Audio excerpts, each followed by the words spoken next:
থাকবে না জামা, থাকবে না বেড, কিচ্ছু না। যেইভাবে আপনি এসেছিলেন দুনিয়ার বুকে সেইভাবে আল্লাহ তুলবে। একদিন ফুরিয়ে যাবে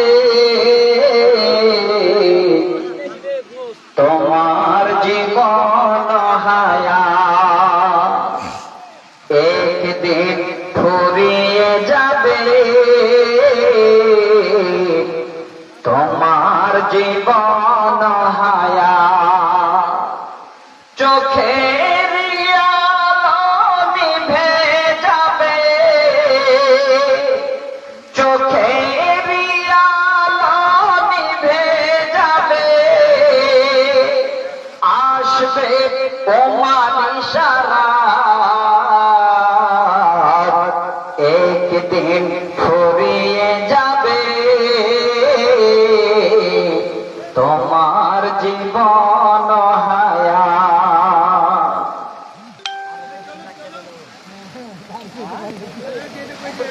তো ভাই আমার, আপনারা যারা ছাতা নিয়ে বসে আছেন বসেই থাকে, আমার পরে নাজমুল সাহেব আসবেন। তো সেই দিনে আল্লাহ রাব্বুল আলামিন আমাদের জন্য এক ফ্যাসিলিটি দিবেন, সেই ফ্যাসিলিটি আমাদের তৈরি করে নিতে হবে। ফ্যাসিলিটি কি? কোন মা বাবা, কোন ভাই বোন, কোন স্ত্রী কেউ যেন আপনার পাশে দাঁড়াবে না, ফ্যাসিলিটি পাবেন না। এই দিনে একটাই ফ্যাসিলিটি পাবেন। আল্লাহর নবী বলেন, আমার কয়টা জড়িত আছে বুঝতে পারা যায় না। আমার কয়টা জড়িত আছে। আল্লাহর রাস্তায় খরচ করেছ, আল্লাহর রাস্তায় সাদকা করেছ, হে মুমিনেরা, ইন্নামাল মুমিনুনা ইয়াস্তাজিলুনা ফি সাদাকাতিহি। যারা পৃথিবীর বুকে সেই মুমিন সাদকা করেছে, দান করেছে, যারা আল্লাহর নবীর মাদ্রাসায় হাত বাড়িয়েছে, দ্বীনের কাজের জন্য হাত বাড়িয়ে দিয়েছে, শোনেন তিনটি পরস্পর হাদিস রয়েছে। নবীজি বলছেন, এই দান, এই সাদকা সেদিন তোমাদের জন্য সঙ্গী হবে, তোমাদের আপদ বিপদের জন্য ছাতা হবে। হ্যাঁ তিনি ভাই, যেমন বৃষ্টির জন্য ছাতা ধরে আছে, সেদিন কোন রকমের কিছু আপনার থাকবে না। কিন্তু যারা সাদকা করেছে, যারা দান করেছে, আল্লাহ রাস্তায় হাত বাড়িয়ে দিয়েছে, যতক্ষণ পর্যন্ত বিচার না হবে আপনার সাদকা, আপনার দান সেদিন সুন্দর করে ভেসে চলে আসবে, আপনার মাথার উপরে এবার ছায়া করে নেবে, আর সূর্যের নিচে যেন আমার সাদকা গিয়ে এভাবে আর করে নেবে। হে বাপ, হে ভাই আমার, আমি আপনাদের বেশি লম্বা করি না, ওই ছোট্ট একটা হাদিস দিয়ে আপনাদের দু চারটা কথা যেন জানাতে চাই। আজকে আমরা যেভাবে বসে আছি, আল্লাহ না করে কিয়ামতের দিনটা আমাদের কঠিন হবে, সেই দিন আমাদের দাঁড় হতে হবে। সেদিন আমরা কিছুই পাবো না, কিছুই যেন আমাদের পাশে থাকবে না, কেউ আশ্রয় দেবে না, যতক্ষণ হিসাব না হবে। আশ্রয় পাওয়ার একটু হলো দান, একটু হলো সাদকা। এই সাদকা আমাদের মাথার উপরে হিসাব হওয়া পর্যন্ত, হিসাব না হওয়া পর্যন্ত সাদকা যেন মাথার উপরে দাঁড় হয়ে ছায়া করবে। তো বাবা মা, ভাই আমার, যারা এতক্ষণ ধরে বসে আছে, খুব ভালো লাগলো দৃশ্যটা, যে আল্লাহ আপনাদের ইমানের শক্তিতে এসে তাকত দিয়েছে। এত বৃষ্টিতে ইমান এমন একটা মজবুত বস্তু, যদি ইমান ঠিক মতো মজবুত থাকে তাহলে এই বৃষ্টি কিছু হবে না। বৃষ্টিতে জালসা হচ্ছে। যদি কথা দাও বন্ধু, দিনের পথে দৃঢ় থাকবে, যদি কথা দাও দিন কায়েমের অগ্রণী ভূমিকা রাখবে, তবে তোমাকে কোরআন শোনাবো, সে কোরআনে হৃদয় তাজা দেবে। ভাই আমার, ওই দিনটাকে চোখ বন্ধ করে ভাবেন যে আল্লাহ যারা দেখতে পাচ্ছি, একটু দাঁড়ান।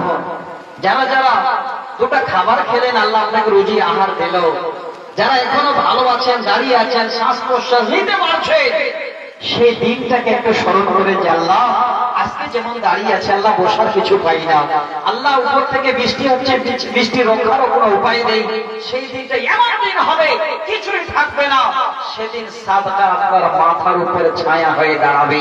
কোন আল্লাহর বান্দা, কোন ভাই, কোন বাপ আমার এখানে আছে যে আজকে আল্লাহর এই ঈমানি পরীক্ষা দিচ্ছেন আমাদের এই রাতের অন্ধকারে, এই রাতের বেলায় এই মাদ্রাসাটাকে কেন্দ্র করে আমাদের দিনের উপরে বিশ্বাস রেখে হিসাব যতক্ষণ না হবে যেন এই সাজদা মাথার উপরে দাঁড়িয়ে আমাদের ছায়া হয়ে থাকে, তার জন্য মির্জা হাসান ও বাড়ি থেকে জালসা দেখেলে যারা হয়তো আগে দাম দিয়ে দিয়েছেন, যারা হয়তো ভাবছেন যে আল্লাহ আরো কিছু দেবো সেখানে মাদ্রাসায় গিয়ে জালসাতে গিয়ে আলেম ওলামাদের কাছে, তো ভাই আমি মুসাফির অনেক দূর থেকে এসেছি, দয়া করছি দয়া করে আপনাদের কাছে আমি দোয়া করবো আপনাদের জন্য, দয়া করে আপনারা একটু হাতটা বাড়িয়ে এই মাদ্রাসাটার জন্য যে তাই দেবে।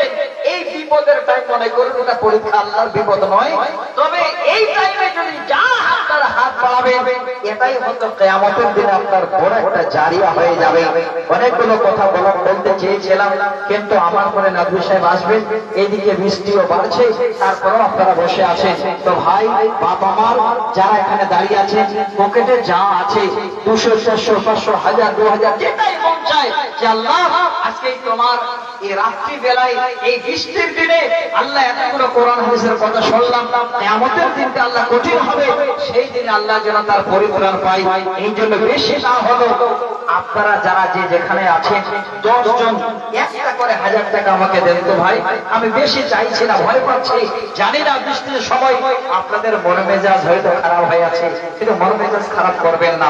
শেখ সাহেব একটু আগেই বললেন যে আল্লাহ পাক এটা আমাদের পরীক্ষা নিচ্ছেন, নিশ্চয়ই এর মধ্যে কোনো ভালাই আছে, নিশ্চয়ই এর মধ্যে কোনো কল্যাণ আছে। তো আমি অনুরোধ করছি আপনারা যারা এখানে বসে আছেন একজন প্রথমে হাত বাড়ান তো যে মৌলানা আজকে আল্লাহর কাছে এই আশা নিয়ে আমি 1000 টাকা এই মাদ্রাসাটাতে দিলাম। একজন আসেন, কোন ভাই কোন দিক থেকে বেশি চাইবো না, 5-10 হাজার নয়, আমি জানি আপনাদের এরিয়া এখানে 5-10 হাজার 50 হাজার পর্যন্ত দেওয়ার লোক ছিল। আলহামদুলিল্লাহ আলহামদুলিল্লাহ আলহামদুলিল্লাহ আমি 1000 চেয়েছিলাম, আজিমুল ভাই 2000 টাকা দিয়েছে, আরেকজন ভাই আমার 1000 টাকা দিলেন। আল্লাহু আকবার। ভাই যদি নিয়ত থাকে যে আল্লাহ আমি 5000 এর নিয়ত করে এসেছি, আমি 1000 চেয়েছি, বা হয়তো মানে দৃশ্য দেখে আপনি 1000 দিয়ে আপনার মালিককে শর্ট করে দিলেন না, আল্লাহ অন্তরের খবর জানেন, দয়া করে আপনি অবশ্যই যদি 2-4 হাজার বেশি নিয়ত করেছেন তো দিয়ে যাবেন। দেখি ভাই একটু আসেন, তাড়াতাড়ি করেন। আর কে কে আছেন ভাই একটু? আলহামদুলিল্লাহ একজন ভাই 2000, একজন ভাই দিলেন আমার 1000 টাকা। দেখেন দাম দেবে, বৃষ্টিতে ভিজে বসে আছে, আমার টাকাগুলো ভিজে গেছে, এত আশা আকাঙ্ক্ষা নিয়ে। আল্লাহুম্মা আমিন। ভাই আর কে আছেন গো? একটু হাত বাড়ান তো, বেশি না, 1000 করে, একটু তাড়াতাড়ি করেন, দেরি করবেন না ভাই। আপনাদের কাছে হাত বাড়িয়েছি আমি অনেক আশা আকাঙ্ক্ষা নিয়ে। আলহামদুলিল্লাহ। আচ্ছা চাঁদপুরে বাড়ি ভাই সেতাবুর রহমান এত বড় আশা আকাঙ্ক্ষা নিয়ে 500 টাকা নগদ, 10,000 টাকা বাকি, তার মানে 10,500 টাকা দান করেছে। আসলে আল্লাহ তো রব্বুল আলামিনের জমিনে আল্লাহ কাকে কোন মেজাজের বানিয়েছেন আল্লাহ ভালো জানেন। আমি দৃশ্য দেখে আপনাদের ভয় চাইতে পারছিলাম না, কিন্তু আমার ভাই সিদ্ধাপুর ভাই আমার এই চাঁদপুরে বাড়ি 10,500 টাকা নবীর মাদ্রাসায় দিয়েছেন। আচ্ছা ভাইয়া কে আছেন? একটু তাড়াতাড়ি করেন তো দেখি। অনেক আপনারা দেওয়ার লোক আছেন আমি জানি, দিতেও পারবেন, কিন্তু চিন্তা করছেন মৌলানা জালসা তো ভালো শোনা হলো না। ভাই আগেই বলছি এর ভিতরে কোনো কল্যাণ আছে, ভালাই আছে, হয়তো আল্লাহ পাক রব্বুল আলামিন 3 ঘন্টা শুনে আপনার যা না হতো 5 মিনিটের মধ্যে আল্লাহ হয়তো সেটা আপনার আশা পূর্ণ করে দেবেন। এইরকম নিশ্চিত একটা মুসলিহাত আছে। তো ভাই কেউ আছেন আর 2000 5000 করে কোন ভাই কোন বাপ যদি কেউ মাইকের আওয়াজ শুনতে পাচ্ছেন, এখানে যদি কারো ফোন নাম্বার থাকে তাহলে ফোনে বলতে পারেন যে মৌলানা আমি 10,000 টাকা দিচ্ছি বা 5,000 টাকা দিচ্ছি। আপনাদের এই জায়গাটা দৃশ্যটা দেখে আজকে এত ভালো লাগছিল, এই প্যান্ডেল পুরো ভরে যেত বন্ধু। আল্লাহ পাক হয়তো আপনাদের এই বছর একটা ইমানি পরীক্ষা নিচ্ছেন। আবার বলি, এত বড় জায়গা, এত সুন্দর জায়গা, কোন জায়গা খালি থাকতো না। আলেম ওলামারা সবাই আপনাদের কাছে এত বড় ঝড় বৃষ্টিতে হাজির হয়ে গেছে। তাহলে ভালো দিন থাকলে হতো, আরো লোকজন হতো, আরো ভালো লাগতো। যাক আলহামদুলিল্লাহ। আর কেউ ভাই 100-500 করে আর আছে দেওয়ার ইচ্ছা যাদের আছে, যাক আমি লম্বা করছি না, বৃষ্টিতে বেড়ে যাচ্ছে। এবার নাদুই সাহেব এসেছে, ওনারও কাছে আমরা কিছু করে শুনি। ভাই যান, আল্লাহ যদি হায়াতে রাখেন, কোনদিন আমার নসিবে লেখা থাকে, যদি আসি আবার আলোচনা হবে। আসসালামু আলাইকুম ওয়া রাহমাতুল্লাহি ওয়া বারাকাতুহু। ঘোরাও ভিডিওটা কেন না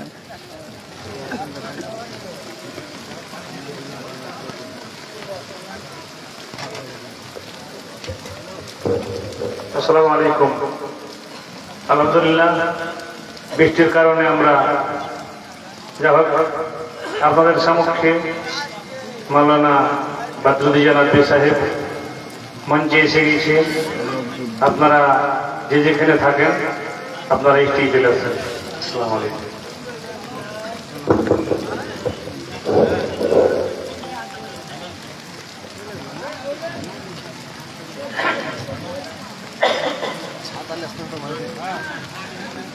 মোবাইলটা দিয়েছে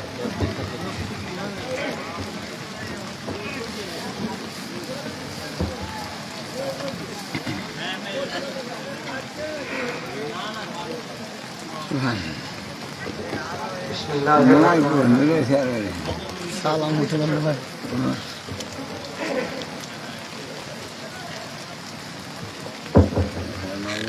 আসসালামু আলাইকুম ওয়া রাহমাতুল্লাহ। ইন্নাল হামদুলিল্লাহ নাহমাদুহু ওয়া নাস্তাঈনুহু ওয়া নাস্তাগফিরুহু ওয়া নাউযু বিল্লাহি মিন শুরুরি আনফুসিনা ওয়া মিন সাইয়্যাতি আ'মালিনা মান ইয়াহদিহিল্লাহু ফালা মুদিল্লা লাহু ومن يضلل فلا هادي له واشهد ان لا اله الا الله وحده لا شريك له واشهد ان محمدا 1 ঘন্টা পরে নূর মোহাম্মদকে দিয়ে দিবে। ورسوله اما بعد اعوذ بالله من الشيطان الرجيم بسم الله الرحمن الرحيم ونفس وما سواها فألهمها فجورها وتقواها وقد خاب من دساها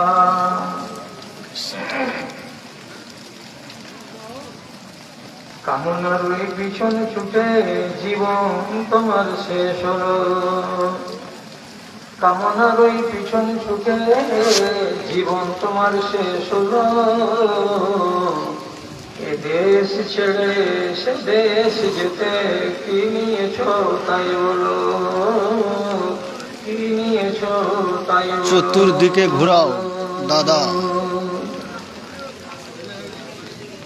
আরাধনা খোদার ছেড়ে হলে তুমি দিশে হারা, গন্ডবোকা ভাগ্য হারা, না খুঁজে কাজের ধারা। একবার সুখ নিদ্রার পরশ ভুলে কান্না কাটের রোল তোলো, এ দেশ ছেড়ে সে দেশে যেতে কি নিয়েছো তাই বলো, কি নিয়েছো তাই বলো। কিছু পাবো দেখতে পেয়েছি।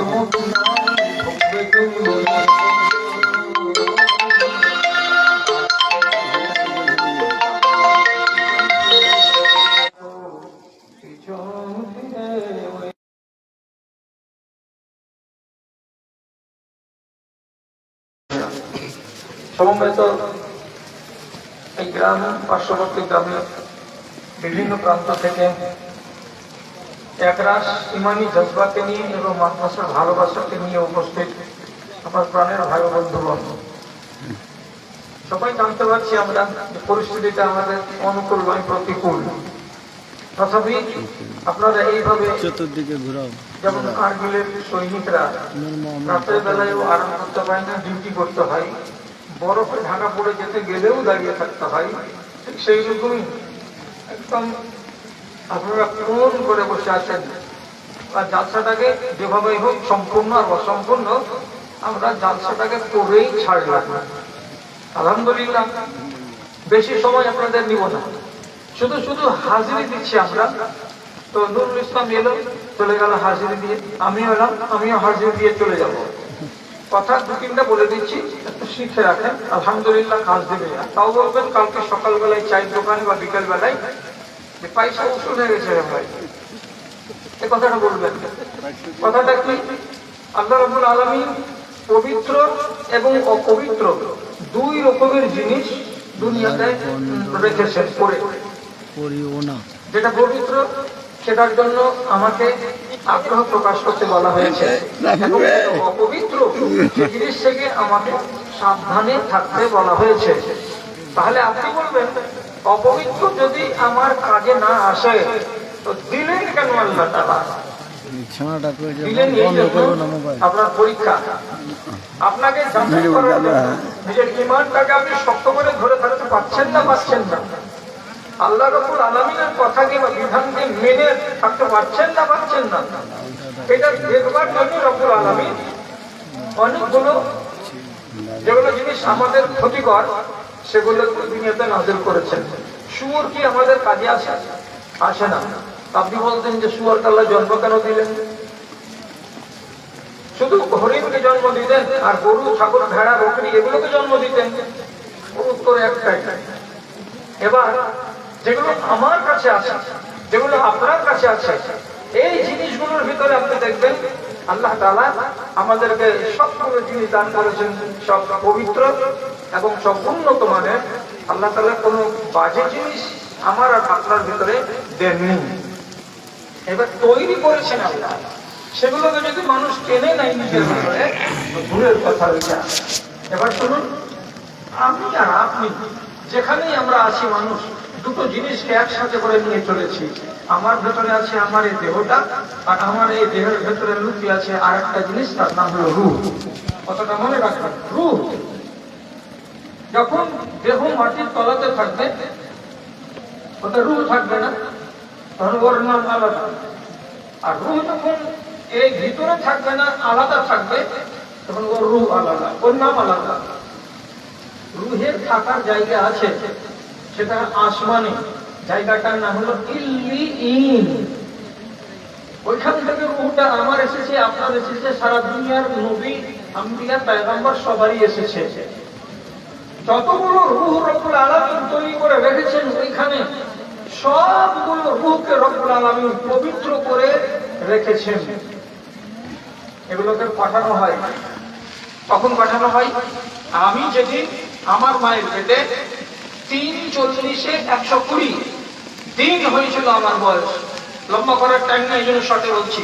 যেদিন আমি মায়ের পেটে 120 দিন আয়ুর হয়েছিলাম, তখন একটা এতটা মাংসপিণ্ড, ওতে জান ছিল না, হিল ছিল না, নখ ছিল না। তখন রব্বুল আলামিন একটা ফেরেশতাকে নিযুক্ত করে রেখেছেন, একটা নয় হাজার হাজার, যে ওই ইল্লিয়িন নামক বাসন থেকে একটা রূহকে তুলে সে ফেরেশতার হাতে দিয়ে বলেন, এই রূহটাকে নিয়ে তুমি চলে যাও চণ্ডীপুর গ্রামের উত্তর মাথায় কালের বাড়ি, দেখো ওই পূর্ব দিকার ভিটাতে চকিতে শুয়ে আছে একটা মেয়ে ছেলে, তার পেটে একটা বাচ্চা তৈরি হবে, তার জন্য ওখানে গোটা ধরে আছে মাংসপিণ্ড, আজকে তার 120 দিন বয়স হয়ে গেছে, এখানে রূহ দিতে হবে। তখন এই জায়গাটাতে আল্লাহর ফেরেশতায় তার রূহ দিয়ে যায়। যেমনি রূহটা পড়বে, তখন ওই মাংসপিণ্ডটা এবার নড়তে শুরু করবে, কারণ যতক্ষণ ছিল কি ওতে জান ছিল না, এই জন্য নড় ছিল না। আর এখন রূহ চলে এলো, নড়ানড়ি শুরু করে দিল। 10 মাস পর্যন্ত নড়বে, তারপরে দুনিয়াতে ভূমিষ্ঠ হবে। এই পাক আত্মা আল্লাহ আপনাকে দিয়েছেন। রব্বুল আলামিন যা যা দিয়েছেন আমাদেরকে, সেই জিনিসগুলো সবই নিজের কাছে ফেরত নিয়ে নেবেন, সব নিয়ে নেবেন। একটাও জিনিস রব্বুল আলামিন আমাদের কাছে রাখবেন না, সব ফিরিয়ে নিয়ে নেবেন, ফিরিয়ে নেবেন। আপনি যে রূহটা পেয়েছেন, আপনি দয়া করে উত্তর দিবেন কি এটাকে আপনি ফিরিয়ে দিবেন না? নিশ্চয়ই দিতে হবে। এবার আপনাকে প্রশ্ন করছি, রূহটাকে পেলেন আপনি পাক, আল্লাহ তাআলাকে ফিরিয়ে দিবেন নাপাক করে, না যেমন জিনিস পেয়েছিলেন তেমনি ফিরিয়ে দিবেন? উচিত হলো যেমন আল্লাহ দিয়েছিলেন তেমন আল্লাহকে ফেরত দেওয়া। জিনিসটার ভেতরে কোনো দাগ, কোনো ধাপ্পা, কোনো আরো জোরে চলে এলেছি ভিজ এত আবর্জনা যেন না থাকে। যেভাবে আপনি একটা ছাতাটা দিয়ে সেভাবে আল্লাহ রাব্বুল আলামিনকে ফেরত দিয়ে দিতে হবে। এখন আপনি বলবেন সেগুলো কি আমার হাতে আছে? আমি যেগুলো নিজে নিজে করতে পারবো? তো করতে পারবেন আপনি। আপনি রূহটাকে যদি নষ্ট করে দেন তা আপনার হাতে আছে। রূহটাকে যদি আপনি পবিত্র করে রাখেন তা আপনার হাতে আছে। রূহ গান্দা হবে, অপরিষ্কার হবে, ময়লা হবে কিসে? যদি আপনি আল্লাহর নিষেধকে অগ্রাহ্য করে চলেন, তো যত পরিমাণে আপনি রূহকে আল্লাহর নিষেধকে অগ্রাহ্য করবেন তত পরিমাণে আপনার আত্মাটা অপবিত্র হবে। সোজা কথা, নবীজি হাদিসে বলেছেন, ইজা আযনাবাল আবদু নুকিতা ফি কলবিহি নুকতা।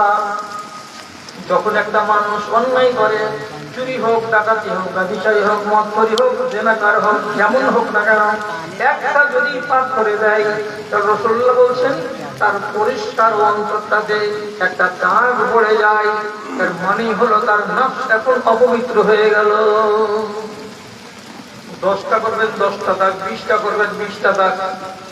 যতগুলো অপরাধ আপনি করবেন আপনার রূহটা কি হবে? অপরিষ্কার হবে। আর আপনি করলেন এই অপরিষ্কার। যদি আপনি আল্লাহর পাক রূহটাকে গান্দা করে দেন, সোজা কথা বলছি, আল্লাহ তাআলা বলছেন আমার জিনিস আমাকে যেমন দিয়েছি তেমন ফেরত দাও, তাহলে আমি নিব। আমার দেওয়া জিনিসকে আমার মতো করে যদি ফেরত না দাও, তো সেই জিনিসকে আমি একদম চালিয়ে দূরে ফেলে দেব।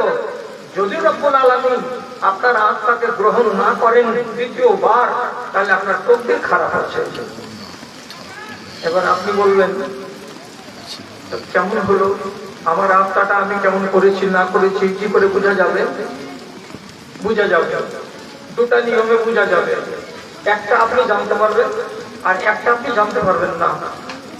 একটা আপনি জানতে পারবেন, জ্ঞান থাকা অবস্থাতেই জানতে পারবেন, আর আরেকটা আপনার দেহ থেকে রূহ বেরিয়ে যাওয়ার পরে ঘটবে, ওটা আপনি জানতে পারবেন না। কি করে? একটু খেয়াল করবেন কথাটা। যখন একটা মানুষের কাছে জান কবজ করতে আসবে, যেটাকে বললাম আমি এতক্ষণ রূহ, ওই জিনিসটা যদি দেহের ভেতরে থাকে তো তার নাম হলো নফস। এই নফসটাকে এখান থেকে বের করে নিতে হবে, দিয়ে যেখানে ছিল সেই জায়গাতে তাকে আবার পৌঁছে দিতে হবে। এটা হলো আল্লাহর নেচার, আল্লাহর ফিতরাত। তাহলে রূহটাকে বের করতে হবে, তার জন্য ফেরেশতা নিযুক্ত আছে। যখন আপনার বয়স হয়ে যাবে, সময় হয়ে যাবে, তখন আপনার ঘরের ভেতরে আসবে একদল ফেরেশতা। সেই ফেরেশতারা এসে আপনাকে আওয়াজ দিবে। আওয়াজটা হবে দুই রকমের। সকালবেলায় ফুরসাত সময় আব্দুল্লাহ সাহেবকে জিজ্ঞেস করবেন, মনির সাহেবকে জিজ্ঞেস করবেন, ওনারা জানিয়ে দেবে আপনাকে বিশদে। আওয়াজ হবে দুই রকমের। তো দুটাই আপনার জন্য হবে তা নয়, কোনো একটা হবে আপনার জন্য। আমি একটা আওয়াজ বলছি, আওয়াজটা কি হবে? ইয়া আইয়াতুহান নাফসুল মুতমাইন্না, ইয়া আইয়াতুহান নাফসুল মুতমাইন্না, ইরজিই ইলা রাব্বিকা রাদিয়াতাম মারজিয়া।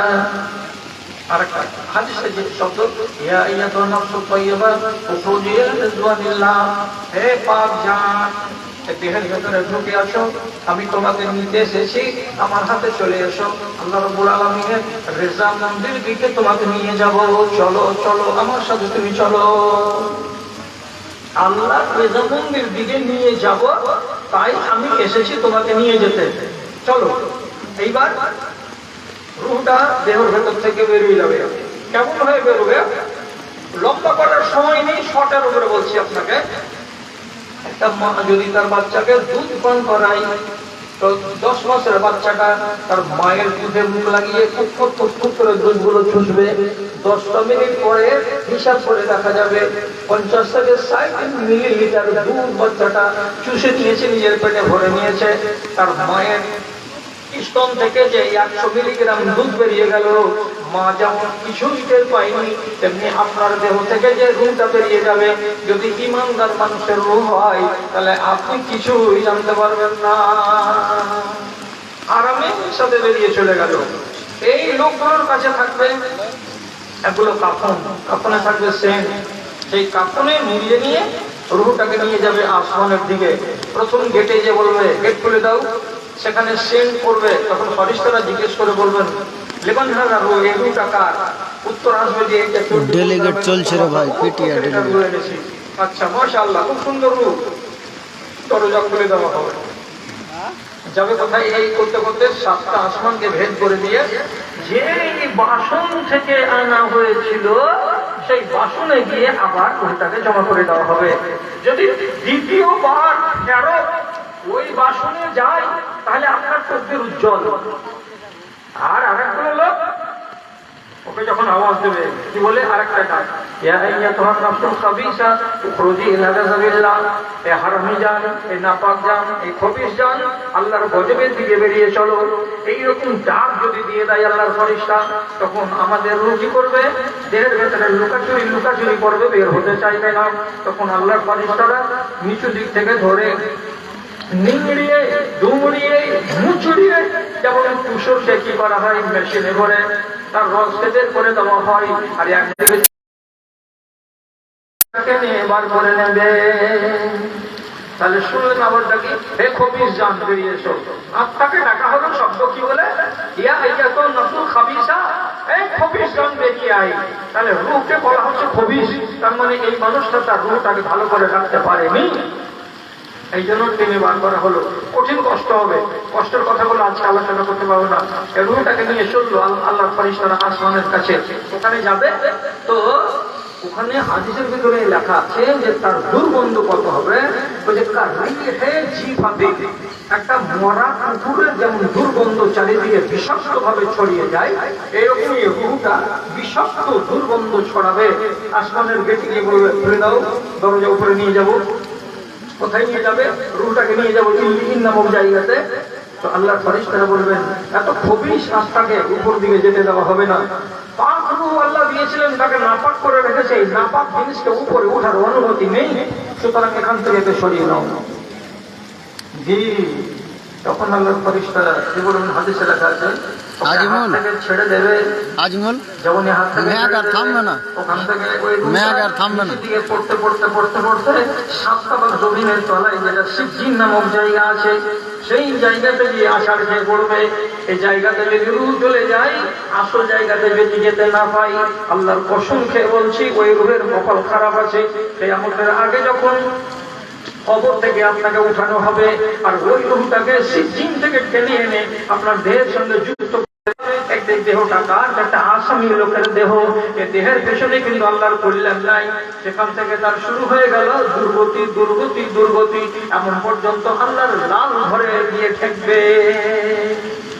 দেহকে নাপাক করার অধিকার আপনার নেই। পাক দেহ পেয়েছেন, আল্লাহকে দেহ পাক ফিরিয়ে দিতে হবে। তো এবার আপনাকে আকর্ষণ না করে ছোট্ট ছাতা ধরবো না, বাড়ি যাবে? ছাতা ধরবো, বাড়ি যাবে, বাড়ি চলো, নষ্ট জিনিস আমি নিব না। নিজে যাই, লম্বা ব্যবস্থা ছোট করে বলি। চলো উঠো। ইয়ামানদেশের একজন সাহাবী, তার নাম তুফাইল। যে কথাটা বলে শেষ করে দিচ্ছি। তুফাইল দৌসি, এই লোকটা ইয়ামান দেশ থেকে বন্ধু বান্ধবকে নিয়ে ইসলাম কবুল করলো এবং রাসূলুল্লাহর মহব্বতে হিজরত করলো মদিনা। হিজরতের সময় প্রচুর প্রচুর প্রচুর বলার সময় নেই, হিজরত করে চলে গেল মদিনা। মদিনা গিয়ে তার এক বন্ধু অসুখ হয়ে গেল। অসুখ হয়ে যাওয়ার ফলে এই বন্ধু বারবার তুফাইলকে বলছে, ভাই আমি মদিনায় থাকবো না, আমি বাড়ি যাবো।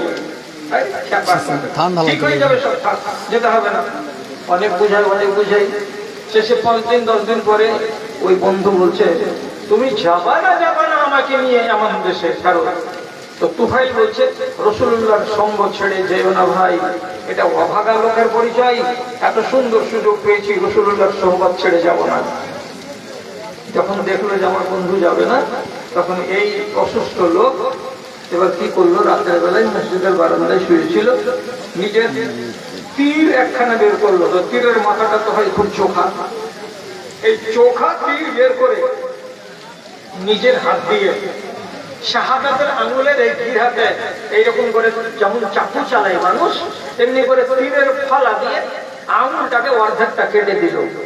ব্লিডিং শুরু হয়ে গেল, আর ওই হালাতে শুয়ে আছে মসজিদের ভিতরে। কখন কতটা ব্লিডিং হয়েছে, কতটা রক্ত পড়েছে না পড়েছে, রাতের বেলায় কখন তার দেহ থেকে নাফসটা বেরিয়ে গেছে, রুহটা বেরিয়ে গেছে, লোকটা মরে গেছে। যখন মরে গেল লোকটা, তখন সেখানকার মানুষেরা তাকে দাফন করে দিল কবরে। কবরে দাফন করার কয়েকদিন পর এই বন্ধুকে স্বপ্ন দেখছেন, জামাল ভাতিজা খুব ম্যাদ রে, খুব ম্যাদ। স্বপ্নে দেখতে পেয়ে স্বপ্নে জিজ্ঞেস করে বলছেন, বন্ধু কেমন আছো? তো বলছে ভালো আছি। জিজ্ঞাসা কেন করলো যে কেমন আছো? আত্মহত্যা করে মরেছেন উনি, নিজের আঙুলকে কেটে রক্তকে বহিয়ে দিয়ে মৃত্যুকে ডেকে নিয়ে এসেছে। তাহলে এই আত্মহত্যা করা মানুষের তো ভবিষ্যৎ ভালো নয়। এই জন্য আমি জিজ্ঞেস করলাম কেমন আছো ভাই? তো আমাকে আমার বন্ধু জবাব দিয়ে বলছে, গফরানি রব্বি লিহিজরাতি ইলা নবিয়িহি, আমাকে আমার রব আল্লাহ রাব্বুল আলামিন ক্ষমা করে দিয়েছেন। কেন ক্ষমা করেছেন? এই জন্য যে আমি নিজের বাড়িকে, ঘরকে, জমিকে, জিরাতকে, বিবি বাল বাচ্চাকে সঙ্গে ত্যাগ করে দিয়ে আল্লাহকে রাজি করার উদ্দেশ্যে নবীর দেশে হিজরত করে চলে এসেছি। হিজরতের সওয়াব এত বেশি যে রব্বুল আলামিন তারই দৌলতে আমাকে ক্ষমা করে দিয়েছেন। খুব ভালো কথা। তো তুফাইল বলছেন, রাআইতু ইয়াদাহু মুগাত্তিয়ান বিসাওবি, দেখছি যে ওর বাম হাতের এই অংশটুকুকে কাপড় দিয়ে ঢেকে রাখা আছে। আমি বললাম, ভাই তোমার এই হাতকে কাপড় দিয়ে ঢাকা আছে কেন? এটার কারণটা কি? তখন এই মরা মানুষ জবাব দিয়ে বলছে, তিলালি, আল্লাহ রাব্বুল আলামিন আমাকে বলেছেন, ইন্নী লাম আসলাহ মা আফসাদাহু আবদি, আমি ওই জিনিসটাকে ভালো করি না যে জিনিসটাকে আমার বান্দা নিজে নষ্ট করে দেয়। আমি তো নষ্ট করার জন্য দেহখানা দিবি তাকে, আমি তো নষ্ট করার জন্য রুহটা দিবি তাকে, আমি তো সুন্দর তাকে দেহ দিয়েছিলাম, আর এই সুন্দর দেহটাকে সে নিজে নষ্ট করেছে, চাকু চালিয়ে দিয়ে, পালা চালিয়ে দিয়ে আকাম করে দিয়েছে। এই যে জায়গাটা দিয়ে রক্ত ঝরেছে, ঘা হয়ে গেছে, এই ঘাকে আমি ভালো করব না। বান্দারা সাবধান হও, তুমি যেটা নিজে বদলাবে সেটাকে আমি আল্লাহ সোজা করতে যাব না। এই জন্য তিনি বলছেন, আমি নিজে আঙুলটাকে ক্ষত বিক্ষত করেছি, তার জন্য আল্লাহ তাআলা আমাকে বলেছেন, তোমার ক্ষতকে আমি আল্লাহ আমি ভালো করতে যাব না, যে হালাতে আছে সে হালাতেই থাকবে। কেন গেলে তুমি আল্লাহর ভালো জিনিসকে নষ্ট করতে? তখন আমরা দোষী রাসূলুল্লাহর কাছে এলেন, আশা করে বলছেন, আল্লাহ রাসূল একটা দুঃখের কথা আপনাকে জানাতে এলাম। আমার বন্ধু, আমি সাথে করে হিজরত করেছিলাম, আমি তো স্থির আছি এখনো, কিন্তু আমার বন্ধু সবুর হয়নি। মদিনার আবহাওয়া ঠিকঠাক তাকে লাগেনি, বাড়ি যেতে চাইছিল, শেষ পর্যন্ত আমি বুঝে রেখেছিলাম, হয়নি। রাতের বেলা সহ্য করতে পারেনি, হাতের আঙুলকে কেটে দিয়ে মারা গেছিল। কবরে বেচারির হাতটাকে আল্লাহ তাআলা ওইভাবে ক্ষত বিক্ষত করে রেখে দিয়েছেন। আর বন্ধু আমাকে বললেন, আল্লাহ আমাকে জবাব দিয়েছেন, কষ্ট করবে আমি তাকে আর শুধরাবো না। যখনই এই কথাটা শোনা দিয়ে বলছে, রাসূল আপনি যদি একটু দোয়া করে দেন তাহলে আল্লাহ রাব্বুল আলামিন তার প্রতি একটু সদয় হলে হতে পারেন। তখন নবী করিম সাল্লাল্লাহু আলাইহি ওয়াসাল্লাম কি করলেন? ফাদাআ লাহু, রাসূলুল্লাহ ওই মরা মানুষটার জন্য দোয়া করে বলছেন, আল্লাহুম্মা গফির লাহু ওয়া লিয়াদিহি, আল্লাহুম্মা গফির লাহু, আল্লাহ তুমি এই লোকটাকে মাফ করে দাও, ওয়া লিয়াদিহি ওয়া লিয়াদিহি, এবং তার হাতখানাকেও আল্লাহ তুমি মাফ করে দাও। এর মানে হলো ডান হাত অপরাধ করেছিল, তীরখানাকে ধরে, আর বাম হাতকে কেটেছিল, সে গেছিল জখম হয়ে। রাসূলুল্লাহ তার দুইখানা হাতকে দিয়ে সম্বোধন করে বলছেন, আই আল্লাহ, এই লোকটা দুই হাত কেন অপরাধ করেছে, আমি তোমার কাছে দোয়া চাইছি, আল্লাহ ওকেও মাফ করে দাও এবং ওর দুই হাতখানাকেও মাফ করে দাও। রাসূলুল্লাহ দোয়া করে দিলেন। 2-4 দিন পরে আবার তুফাইল বিন আমর আদ-দাওসী বলছেন, আমি আমার বন্ধুকে স্বপ্নে দেখলাম। স্বপ্নে দেখার পর আমি তখন জিজ্ঞেস করলাম, বন্ধু কেমন আছেন? তখন বন্ধু বলছে যে ভালো আছি। এবার দেখতে পাচ্ছি যে হাতখানাতে কিন্তু ব্যান্ডেজ করা নাই, আর কাপড় লাগানো নয়। তখন আমি ওকে বললাম, তোমার হাতের কাপড়টা কি হলো? তো উনি তখন আমাকে জবাব দিয়ে বলছেন, আল্লাহ রাব্বুল আলামিন আমার উপরে মেহেরবানি করেছেন, এই গত কয়েকদিন আগে থেকে আমার হাতের ব্যান্ডেজ আপনি আপনি উড়ে গেছে, আমার হাত যেমন ছিল তেমন হয়ে গেছে। কথাটা কেন আনলাম হাদিসটা আপনার সামনে? এই জন্য আনলাম যে ভালো জিনিসকে নষ্ট করেছিলেন উনি নিজে, তার জন্য রব্বুল আলামিন বলছেন, আমি তোমার খারাপ করা জিনিসকে আমি ভালো করতে যাব না। এইবার আপনি আপনার আত্মাটাকে যদি কি করেন, গামদা করে দেন, কি দিয়ে? যেগুলো জিনিস আল্লাহর নিষেধ, সেগুলো থেকে যদি আপনি নিজেকে বাঁচাতে না পারেন, তাহলে আপনার আত্মা, আপনার রূহ অপরিষ্কার গামদা হয়ে যাবে। তাহলে আল্লাহর আইন আছে কটা? তো দুটা, একগুলো হলো করা আর একগুলো হলো ছাড়া। ছাড়াগুলোকে আপনাকে সব সময় ছেড়ে রাখতে হবে, তাহলে আপনি পবিত্র মানুষ, আর পবিত্র বান্দা, আর পবিত্র আপনার আত্মা। বুঝাতে পারলাম যে পারলাম না? অনেকটা টাইম কাটিয়ে দিলাম, আপনি আপনার আমার কথাতে পড়ে দাঁড়িয়ে আছেন কষ্ট করে। যদি আর অনুমতি দেন তো একটা কথা বলে দিব, দিয়ে আমি ছেড়ে দেবো ইনশাল্লাহ। সে কথাটা কি, যে জিজ্ঞেস করবেন আমার ভাই মাওলানাদেরকে, পৃথিবীতে কোন আদিবাসী, কোন মুচি, কোন ধোবি, কোন চামাক, কোন সাঁওতাল, যে কোনো অমুসলিমের বাড়িতে কোন বাচ্চা যদি ভূমিষ্ঠ হয় আর সে বাচ্চাটা 7 বছরের আগে আগে মরে যায়, তাহলে সেই বাচ্চাটা সম্বন্ধে কয়েকটি মত আছে। তার ভিতরে একটা মত হলো বাচ্চাটা জান্নাতি। 2 নম্বর মত হলো এই বাচ্চার রূহটাকে আল্লাহ রাব্বুল আলামিন একটা সুন্দর পাখির আকার দিয়ে তাকে ছেড়ে দেবেন জান্নাতের কাছাকাছি, শুধু ফিরিং ফিরিং। তাহলে আপনি বলেন যে একটা আদিবাসীর বাচ্চা 7 বছর আগে মরে গেল, তো তাকে রব্বুল আলামিন জান্নাত দিতে চাইলেন, কেন দিবেন তাকে? আপনারও মনে প্রশ্ন জাগতে পারে। এর কারণটা হলো এই, যতদিন পর্যন্ত মানুষ 7 বছরের না হবে, ততদিন পর্যন্ত পৃথিবীতে যত মানুষের বাচ্চা পয়দা হবে, তাকে রব্বুল আলামিন বলছেন তার নফসকে এবং তার দেহকে আমি ইসলামের ফিতরাতের উপরে পয়দা করি। যা লাইন কেন পালিয়ালো এই মুহূর্তে? লাইন পালিয়ালো জি বন্ধুরা।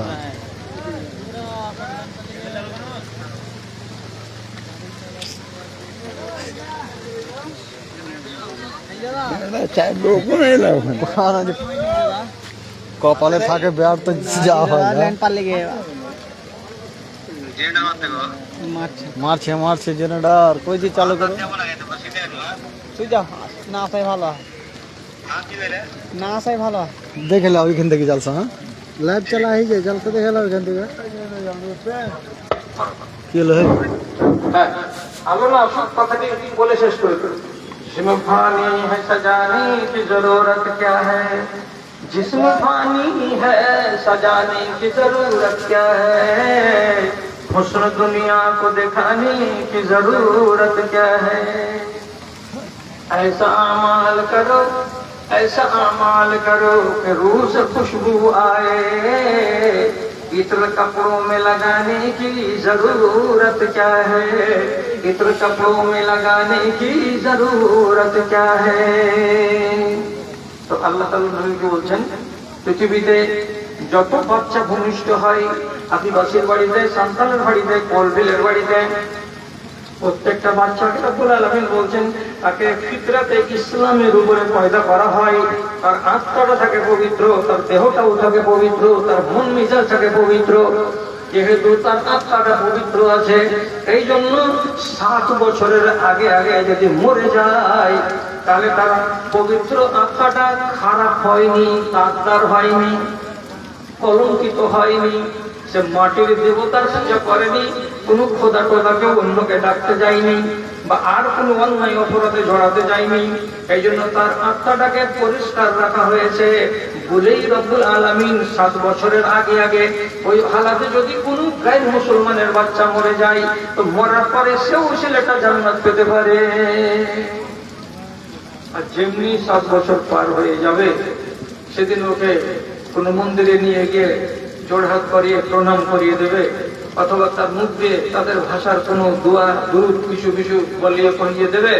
তো যখন তার বিশ্বাস 7 বছরের শউর এবং চেতনা জাগবে, আর সে নিজের চেতনা অনুযায়ী কোনো মন্দিরে কোনো দেবী দেবতার সামনে গিয়ে ও যদি সেজদা করে দেয় তাহলে তার আত্মাটা নাপাক হয়ে গেল। আর রূহ যখন নাপাক হয়ে গেল তো 7 বছরের পরে যদি সে মারা যায়, 8 বছর বয়সের শিশু তেমন কিছু করতে পারেনি, তবুও ব্যাকরণ অনুযায়ী আল্লাহ রাব্বুল আলামিন ওই শিশুকে জাহান্নামে ঢুকাবেন। আগের গুলো কেন জাহান্নামে গেল না? রূহটা ছিল পাক, আল্লাহর কাছে ফেরত চলে গেছে পাক। আর রূহ যদি গান্দা হয়ে যায় তাহলে তার হিসাব হলো উল্টা। যেগুলো রূহ মাটির তলাতে গিয়ে জমা হবে তার তকদির খারাপ। এবার যতগুলো বিধি নিষেধ আছে এগুলো করার এগুলো ছাড়া ছেড়ে দেওয়া গুলো আপনি যদি ধরে রাখেন বা ধরতে যান তাহলে আপনার মন, আপনার মেজাজ, আপনার অন্তর, আপনার নফস কোনোদিন পাক থাকবে না, অন্তর নাপাক হয়ে যাবে। শেষ পর্যন্ত আল্লাহ রাব্বুল আলামিন বলছেন, নবী বলছেন, লা ইয়াজনি জানি হিনা ইয়াজনি ওয়া হুয়া মুমিনুন। একটা মানুষ যদি ব্যভিচার করে, যখন ব্যভিচার করে তখন তার ঈমান থাকে না। একজন মদখোর লোক যখন মদখোরি করে তখন তার ঈমান থাকে না। একটা চোর যতক্ষণ পর্যন্ত চুরি করে ততক্ষণ পর্যন্ত তার ভেতরে ঈমান থাকে না। ঈমান আউট হয়ে যাচ্ছে। ওই হালাতে এই জিনিসগুলোকে কবুল করে না কে? আমার আর আপনার অন্তর, আমার আর আপনার ঈমান। ঈমান এই জন্য থাকে না। এবং হাদিসে এটা কথাও আছে, একটা ব্যভিচারী আমের বাগানে কোন অচেনা রমণীর সঙ্গে, আজনাবী মহিলার সঙ্গে যতক্ষণ পর্যন্ত সেই অপকর্মে লিপ্ত থাকবে, হাদিসটা পরিষ্কার আছে কি ইয়াখরুজু মিনহু ঈমান, তার ঈমানটা এখান থেকে বেরিয়ে যাবে। ঠিক যেই বাগানে ঘটনা ঘটছে ওই সামনে উপর দিকে 1 মাইল দূরে, 1.5 মাইল দূরে, 1 কিলোমিটার দূরে রূহটা মেঘের মতো উড়ে উড়ে বেড়াবে, উড়ে উড়ে বেড়াবে। আর এখান থেকে আওয়াজ দিয়ে বলবে, এই শয়তান, এই মালাউন, চণ্ডীপুরে বাড়ি তোর, তোর দেহের ভেতরে আমি খুব সুন্দর বসবাস করছিলাম, তুই যখন বদ কাজে জড়িয়ে গেছিস আমি তোর দেহের ভেতর থেকে বেরিয়ে গেছি। ঈমানের সঙ্গে কুফর কোনোদিন এক হবে না, কুফরের সঙ্গে ঈমান কোনোদিন এক হবে না। কুফর হলো আলাদা জিনিস আর ঈমান হলো আলাদা জিনিস। আমি যদি এই বাসনে থাকি তাহলে আমি নষ্ট হয়ে যাব। যদি 1 বালতি দুধের ভেতরে লেবুকে ফেলে দেওয়া যায় কেটে, তো লেবু যেমন দুধের সঙ্গে বনিবনাট হবে না, তেমনি দুধের লেবুর সঙ্গে বনিবনাট হবে না। তাই বলতে ঈমান এবং কুফর, আমি কুফরের সঙ্গে থাকি না। তোমার আত্মাটা যে কাজে জড়িয়ে গেছে, তোমাকে নির্দেশ দিয়েছে, তোমাকে করতে বলেছে, এই কাজটা ভালো নয়, তুমি নিজেকে কি করলো, কালিমালিপ্ত করে নিলে। এই জন্য আমি বেরিয়ে গেছি তোমার থেকে দূরে। যতক্ষণ পর্যন্ত বাগান থেকে বেরিয়ে না যাবে, যতক্ষণ পর্যন্ত কুকার থেকে নিজেকে দূরে সরাতে না পারবে, ততক্ষণ পর্যন্ত তোমার অন্তরে ফিরে আসবো না। কি বুঝছে? আপনার হাতে আর আমার হাতে এই পাক করা আর না পাক করা সম্পূর্ণ আছে। এবার আপনি যদি বলেন তৈরি করে রেখেছেন পরীক্ষা করার জন্য, লক্ষ মানুষ দুনিয়াতে আছে যারা মদ খায় না, তারা কি বেঁচে নেই? কোটি কোটি মানুষ দুনিয়াতে আছে, গুল খায় না, তিরঙ্গা খায় না, গুটখা খায় না, শেখর চিবাই না, তো তারা কি বেঁচে নেই? বেঁচে আছে। হাজার হাজার মানুষ দাড়ি কাটে না, দাড়ি ছেড়ে রেখেছে, তাদের কি সুদ মাটির তলায় চলে গেছে? লক্ষ লক্ষ মানুষ সুদ খায় না, মদ খায় না, মাগিবাজি করতে যায় না, তো তারা কি বেঁচে নেই? তারা তো বেঁচে আছে। তাহলে আপনি হারাম কামাই করে 3 তলা বাড়ি আর আমি হালাল কামাই করে 1 তলা বাড়িতে আছি, তাহলে আপনি আমার থেকে কি বেশি আছেন যে আপনার বাড়িতে কলিং বেল আছে, আমার বাড়িতে কলিং বেল নেই? হ্যাঁ, এটাই তো আসল সম্পদই তো আপনার বাড়িতে নেই। কি বাড়িতে নেই? আপনার বাড়িতে তো ইমান নেই, আর আমার এই ঝোপড়ি বাড়ির ভেতরে ইমান আছে। কেন? যে আমি হারাম জিনিসকে আমি আমার দেহের ভেতরে আশ্রয় দিতে রাজি হইনি। আপনি কেন দিলেন? দিয়েছেন বলেই তো।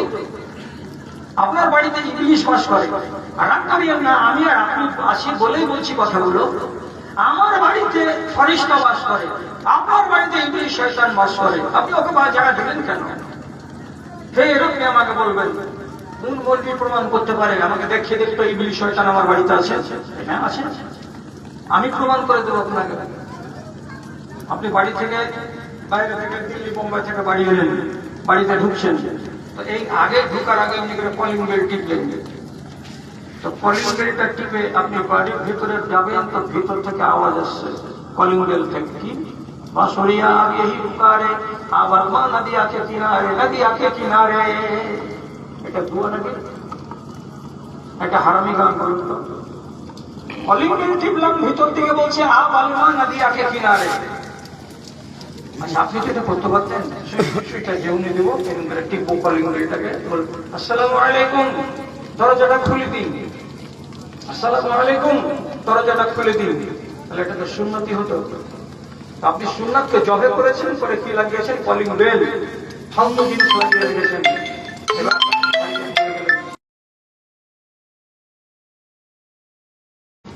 জায়গা হবে কিছুক্ষণ পরে টেবিলে খানা সাজলো, খেতে বসলেন।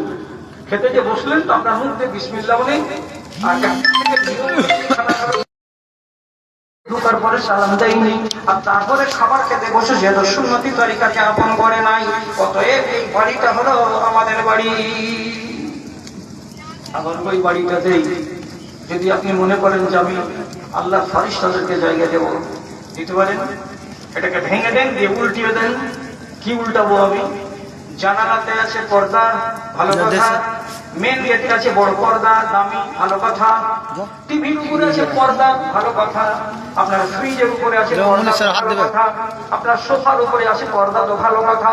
সব জায়গায় পর্দা পর্দা পর্দা পর্দা লাগিয়ে রেখেছেন। কিন্তু এই বাড়ির যেটা আসল মালকিন, আপনাকে যখন চা দিতে এলো, আপনি বন্ধু নিয়ে বসেছিলেন, আপনার সামনে চা দিয়ে গেল, তো আপনার স্ত্রীর মাথার উপরে পর্দা নাই, গায়ে পর্দা নাই।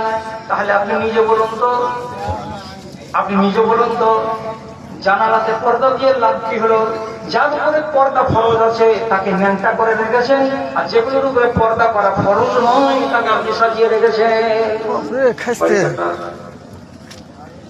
এগুলো হিসাব সে করবে, হিসাব আপনাকে করতে হবে, আমাকে করতে হবে। আর যদি বলেন যে বাড়িতে ফেরেশতাকে জায়গা দেব, ফেরেশতা আমার কাজ করুন, অনেক উপায় আছে। এতগুলো কথা আপনাকে আর বলতে পারছি না, সময়টা হয়ে গেছে একটু অসময়। তো বেয়াদবি হবে নাকি যে ভাইদেরকে কিছু একটু বলি যে আপনারা কিছু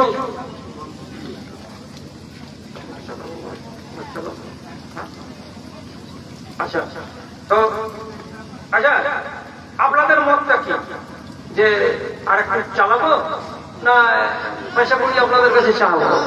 চালান চালান খাবো, হওয়া ভাইটিকে বলছি, চালান চালান একটু চালাবো, আর 10 মিনিট চালাবো। চালান চালান।